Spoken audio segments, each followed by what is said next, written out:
RT coaching classes में आपका स्वागत है। आज हम कक्षा 11वीं के नर्सरी का प्रबंधन इकाई 2 का चैप्टर का स्टडी हम कर चुके थे। आज हम क्वेश्चन आंसर को देखेंगे। ठीक है, यहाँ पे आपका सबसे पहला प्रश्न है, ऐसी जगह जहाँ रोपाई या पौधारोपण सामग्री को नियंत्रित स्थितियों के तहत उगाया जाता है तो क्या कहते हैं? नर्सरी के रूप में जाना जाता है। तो आप किताब और पेन साथ में लेके बैठे और साथ में टिक करते रहे ताकि आपको आगे जाके कोई प्रॉब्लम ना आए। फिर सेकेंड है, भू निर्माण की जारी परियोजना हेतु स्थापित एक प्रकार की नर्सरी क्या कहलाती है? अस्थायी नर्सरी। क्योंकि भू निर्माण की कोई परियोजना है उसके अंतर्गत करते हो अस्थायी है ना, क्योंकि स्थायी रूप से थोड़ी निवास करना उनको। फिर आता है अस्थायी नर्सरी को मौसमी नर्सरी के रूप में भी जाना जाता है, क्योंकि उसको क्या है कि मौसम की सब्ज तैयार करके वापस उसको हटा लिया जाता है। फिर आता है स्थायी नर्सरी को वाणिज्यिक नर्सरी भी कहा जा सकता है। तो वाणिज्यिक नर्सरी किसे? स्थायी नर्सरी को ही कहा जाता है। जब भी आवश्यकता होती है कमर्शियल नर्सरी आपूर्ति यानी कि पौधारोपण सामग्री लगातार करती रहती है। अब नेक्स्ट आता है बहुविकल्प प्रश्न। नर्सरी में तैयार करने से पौधों को मुख्य खेत में उगाने के समय को क्या कहा जाता है? तो कम किया जाता है। दूसरा, अस्थायी नर्सरी तो क्या होती है? उपरोक्त सभी है, क्योंकि मौसमी पौधारोपण के लिए, साइट पर नर्सरी के लिए और वन और पहाड़ी क्षेत्रों में पौधारोपण के लिए भी किया जाता है। फिर नेक्स्ट आता है संरक्षित संरचना के तहत स्थापित नर्सरी को के रूप में जाना जाता है। तो किसके रूप में? तो सभी के रूप में, इसलिए हाईटेक नर्सरी, तकनीकी नर्सरी और कम लागत वाली नर्सरी के रूप में। फिर आता है साइटोकाइन्स हार्मोन है जो में मदद करता है। तो साइटोकाइनिन जो हार्मोन होता है वो कोशिका विभाजन में मदद करता है। और साइटोकाइन्स क्या होता है? तो ये पौधे के हार्मोन होते हैं। फिर पादप वृद्धि को बढ़ावा देने या बाधित करने के लिए छोटी मात्रा में लगाए गए जटिल कार्बनिक यौगिक क्या कहलाते हैं? तो जैविक उर्वरक कहलाते हैं। फिर नेक्स्ट आता आपको क्या लगता है, क्या आपको लगता है कि नर्सरी महत्वपूर्ण है? तो आप सबसे लिखेंगे कि जी हाँ, हमें लगता है कि नर्सरी महत्वपूर्ण है। अब क्यों? तो इसका आंसर आपको पेज नंबर 17 पे मिलेगा। तो हम देखते हैं कि क्यों है आवश्यक। तो आपको उसके लिए यहाँ से लिखना है कि पूछा है कि क्या नर्सरी महत्वपूर्ण है। आपको ऐसा लगता है कि नर्सरी महत्वपूर्ण है तो उसके लिए हमें इसको सॉल्व करते हैं। पूछा क्या है कि क्या आपको लगता है कि नर्सरी महत्वपूर्ण है? तो जी हाँ। अब इसके महत्व देख लेते हैं, क्योंकि नर्सरी का महत्व क्या है कि बेहतर देखभाल और प्रबंधन के कारण छोटे और महंगे हाइब्रिड बीजों का अपव्यय काफ़ी कम हो जाता है। तुलनात्मक रूप से छोटी जगह में आदर्श स्थिति प्रदान करके अंकुरण प्रतिशत में सुधार किया जा सकता है। नर्सरी क्षेत्र छोटा होने के कारण कम से कम देखभाल लागत और रख रखाव के साथ रोपाई का प्रबंधन बेहतर तरीके से किया जा सकता है। और बहुत कम वृद्धि वाले फूलों को पहले नर्सरी में उन्हें तैयार किए बिना विकसित करना मुश्किल है। फिर आता है रोपाई के लिए नर्सरी में मजबूत और स्वस्थ पौधों का चयन करके बेहतर उत्तरजीविता के अवसरों के माध्यम से मुख्य खेत में फसल का बेहतर और समान विकास प्राप्त किया जा सकता है। तो अब यहाँ पे क्या है, ये थोड़ा सा मिसप्रिंट है, पौधों का कर लेना है ना, मिसप्रिंट, ओके। फिर आता है बीजों से पौधे पहले से तैयार करने से मुख्य खेत में फसल उगाने की अवधि कम हो जाती है, जिससे मुख्य खेत की भूमि और श्रम की बचत होती है और पिछली फसल की कटाई के लिए भी पर्याप्त समय मिलता है। फिर एक और आता है, एक नर्सरी में कीटों, रोगों और खरपतवार का नियंत्रण आसान है।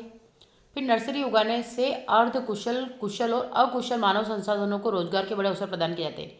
अब इसमें क्या था, अर्धकुशल मतलब कि नर्सरी के बारे में कुछ लोगों को नॉलेज है, कुछ को बिल्कुल नहीं है और कुछ अच्छी तरह से कुशल है। तो ये वाले इनको कुशल बना सकते हैं और लोग देखकर ही सीखते हैं।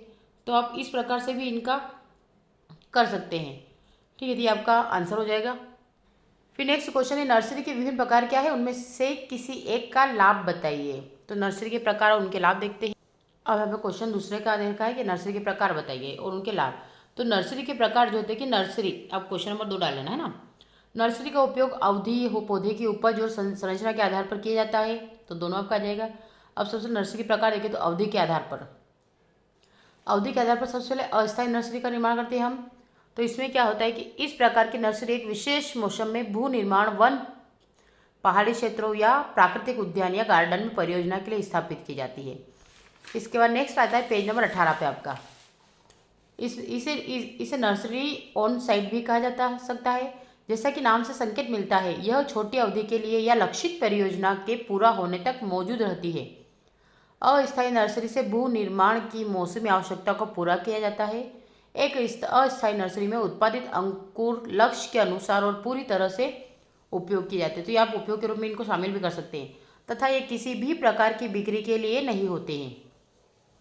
बीजों को केवल एक मौसम के लिए उगाया जाता है और जैसे ही पौधों का प्रत्यारोपण किया जाता है नर्सरी की भूमिका समाप्त हो जाती है। इसलिए इसे मौसमी नर्सरी भी कहा जाता है। क्योंकि मौसमी नर्सरी कब तैयार की जाती है कि जब हम पौधों की ज़रूरत होती है, जब पौधों की ज़रूरत खत्म हो जाती है हम क्या कर देते हैं, उनको खेत में या उद्यानों में स्थापित कर देते हैं। उसके बाद हमें पौधों की जो आवश्यकता है वो खत्म हो जाती है, जो नर्सरी की आवश्यकता हमें खत्म हो जाती है। ठीक। अब नेक्स्ट आता है आपका स्थायी नर्सरी। तो स्थायी नर्सरी क्या होती है? अभी हमने टेम्परेरी की बात करते हैं, अब स्थायी नर्सरी की बात करते हैं। तो इन नर्सरियों की स्थापना पौधरोपण सामग्री की आपूर्ति करने की दृष्टि से की जाती है। जहाँ भी आवश्यकता होती है, जैसा कि नाम से संकेत मिलता है, इसमें सभी आवश्यक इनपुट की उपलब्धता के साथ एक स्थायी मूल संरचना शामिल है। स्थायी नर्सरी को वाणिज्यिक नर्सरी भी कहा जा सकता है, जहाँ बिक्री हेतु गुणवत्ता वाले पौधारोपण सामग्री का उत्पादन किया जाता है और नर्सरी की प्रतिष्ठा उत्पादित गुणवत्ता वाली रोपण सामग्री पर निर्भर करती है। स्थायी नर्सरी में कार्यालय, store, mother block, nursery bed, संरक्षित संरचनाएं, उसके बाद सिंचाई के स्रोत, बिजली, परिवहन सुविधाएं, पैकिंग यार्ड, खाद, मवेशी और मशीनरी शेड शामिल। इसमें बिक्री और खरीद, पिछली जानकारी और मात्र पौधों का रिकॉर्ड और उत्पादित पौधारोपण सामग्री का रिकॉर्ड रखा जाता है। इसमें स्थायी रूप से कुशल श्रमिकों, पर्यवेक्षकों या प्रबंधकीय कर्मचारियों की आवश्यकता होती है। तो इसके ये भी कुछ उपयोग है, तो आप इसको भी डाल सकते हैं। आप जहाँ तक हो तो उपयोग को भी आप पॉइंट बाय पॉइंट लिखे। पॉइंट्स बनने से क्या होगा कि आपका व्यवस्थित आंसर बन जाएगा। आप क्या करते हैं कि एक लैंग्वेज बनाते हैं तो लैंग्वेज क्या है कि एक लेंदी लैंग्वेज हो जाती है, उसके वजह से आपका आंसर एक इफेक्टेड आंसर पता नहीं होता है। तो जहाँ तक आप पॉइंट बनाकर वन बाय वन स्टडी करें, ताकि पॉइंट से आपको याद भी रहेगा और आप आसानी से एग्जाम में लिख सकते हैं। अब आपको देखना है कि एग्जाम की डिमांड क्या होती है, क्योंकि कुछ एग्जाम्स में आपको पॉइंट बना के लिखना होता है और कुछ एग्जाम्स में आपको डायरेक्टली लिखना होता है। अगर आप पॉइंट बना के याद करेंगे तो आपका क्या होगा कि जैसे आपने पॉइंट बनाया, एक कोई सा भी पॉइंट बना के लिखा आपने, तो उसको वापस वन बाय वन पॉइंट को हटाकर आप डायरेक्टली लिख पाएंगे। तो आपका एक इस टाइप से बड़ा आंसर भी तैयार हो जाएगा और पॉइंट वाला आंसर भी तैयार हो जाएगा। बस डिमांड के हिसाब से आप अप्लाई करते रहें। फिर एक और आता है, तो इसमें खाली थोड़ा देखने के हिसाब से दिखा रही हूँ, बाकी कुछ नहीं है। उत्पादित पौधों के प्रकार के आधार पर, तो ये थोड़ा सा देख लीजिएगा। सजावटी नर्सरी है, उसके बाद सब्जियों की नर्सरी होती है, तो सब्जियों की नर्सरी तो मोस्ट टाइम पे है ही सही। फिर फलों के पौधे की नर्सरी हो जाती है, फिर वन नर्सरी हो जाती है। तो ये आपका क्या करता रहेगा, तो आप थोड़ा सा इसको देख लीजिए। और आप हेडिंग लेंगे नर्सरी में प्रयुक्त आधार संरचना के आधार पर, तो इसमें भी कुछ खाली क्षेत्र नर्सरी हो इस प्रकार से डालेंगे तो आपका आंसर कंप्लीट हो जाएगा। अपने को आंसर ज़्यादा नहीं लिखना, लगभग शॉर्ट में बनाए और point to point through the line दे। सारी चीज़ें एक साथ डालने से आपका आंसर अफेक्टेड नहीं रहेगा। अब नेक्स्ट क्वेश्चन है, पादप वृद्धि विनियामक का उपयोग क्यों किया जाता है? तो इसके लिए भी देख लेते हैं पादप वृद्धि विनियामक का उपयोग क्यों किया जाता है। अब पादप वृद्धि विनियामक के वर्ग, तो पादप विकास विनियामकों में से कुछ प्रकार है, जैसे ऑक्सिन्स है। एक पौधे में स्टेम और जड़ के एपिकल भाग में ऑक्सिन्स को संश्लेषित किया जाता है और ऑक्सिन्स कोशिका वृद्धि के माध्यम से विकास को नियंत्रित करते हैं और विकास संबंधित प्रतिक्रियाओं जैसे कि एपिकल के बढ़ने को प्रभावित करते हैं। Indole acetic acid, indole butyric acid, naphthalene acetic acid या फिर 2,4-डाई क्लोरोफेनो एसिटिक एसिड, ऑक्सिन इसके कुछ उदाहरण है। उसके रहता है साइटोकाइंस। तो साइटोकाइंस पौधों में एमिनो एसिड के परिवहन में मदद करते हैं और वे कोशिका विभाजन और उम्र में वृद्धि को बढ़ावा देते हैं।